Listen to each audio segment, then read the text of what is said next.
बिस्मिल्लाहिर्रहमानिर्रहीम। मैं हल्का अरबाब ज़ौक़ पाक टी हाउस का मशकूर हूँ कि उन्होंने ऑनलाइन आलमी मुशायरा जो है वारसाने गज़ल मुशायरा मुनक़्क़द किया। तो मैं तमाम टीम का, तमाम अहदेदारान का दिल से मशकूर हूँ कि उन्होंने मुझे इसमें शमूलियत का मौका दिया। और चंद अशार पेश खिदमत हैं। पहले उर्दू के चंद अशार के शाम गज़ल को दीद का काजल नहीं मिला, शाम गज़ल को दीद का काजल नहीं मिला, सब कुछ मिला है हमको वो सांवल नहीं मिला। और शेर अर्ज़ है कि निकला था जब कछार से अंगड़ाई लेके हुस्न, निकला था बस कछार से अंगड़ाई लेके हुस्न, फिरा हुए ख्याल को जंगल नहीं मिला। और बेकार झड़ गए हैं सितारे निगाह के, बेकार झड़ गए हैं सितारे निगाह के, उस पैकरे जमाल का आंचल नहीं मिला। और शेर है कि एक रोज़ उसके शहर में दिल से मिले थे हम, एक रोज़ उसके शहर में दिल से मिले थे हम, फिर उसके बाद हमको वो पागल नहीं मिला। और प्यासी रही ज़मीने दिले दश्ते नारसा, प्यासी रही ज़मीने दिले दश्ते नारसा, इसको किसी के प्यार का बादल नहीं मिला। शेर है कि तुम चलते रहो इश्क के मयार उठाकर, तुम चलते रहो इश्क के मयार उठाकर, वरना है खड़ी दुनिया भी तलवार उठाकर।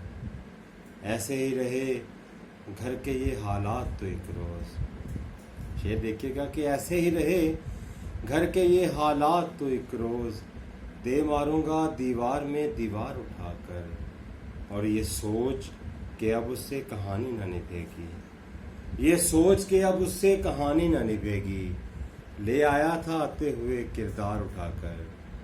और चंद पंजाबी के शेर हैं कि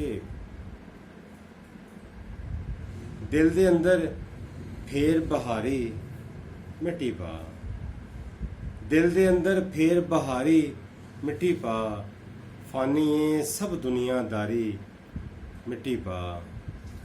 दिल दे अंदर फेर बहारी मिट्टी पा, फानी है सब दुनियादारी मिट्टी पा।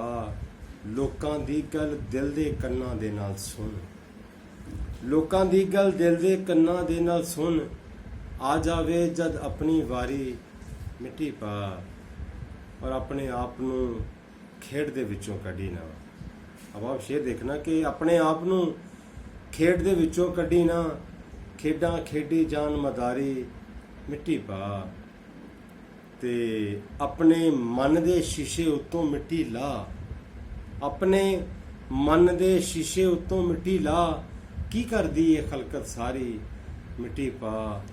ते दस खां तैनू याद साडी आउंदी सी, दस खां तैनू याद साडी आउंदी सी, जिवें किवें असीं गुजारी मिट्टी पा। और मेरी एक तवील नज़्म है पंजाबी, उनके सिर्फ 3 शेर तुहाडी खिदमत विच पेश करदा है कि सुन शाह हुसैना सचिया सुन टुटे दिल दी आवाज, सुन शाह हुसैना सचिया सुन टुटे दिल दी आवाज, मैं लूलू गिरवी रखिया ना जुड़िया धी दा दाज। और सुन पतन दे वालिया मेरी बुक बुक रोवे धी, सुन पतन दे वालिया मेरी बुक बुक रोवे धी, ओदे हंझू सीना चीर दे मैनू बोल के दसे की, ते मैनू नाग समय दा दसदा ए वेला पौंदा खप, मैनू नाग समय दा दसदा ए वेला पौंदा खप, मैं गूढ़े सज्जन लभदा मैनू मुड़ मुड़ लभन सच। आखिर में तमाम दोस्तों का, हल्का अरबाब ज़ौक़ का मैं दोबारा से शुक्रिया अदा करता हूँ कि उन्होंने मुझे दावत दी। थैंक यू सो मच, बहुत शुक्रिया।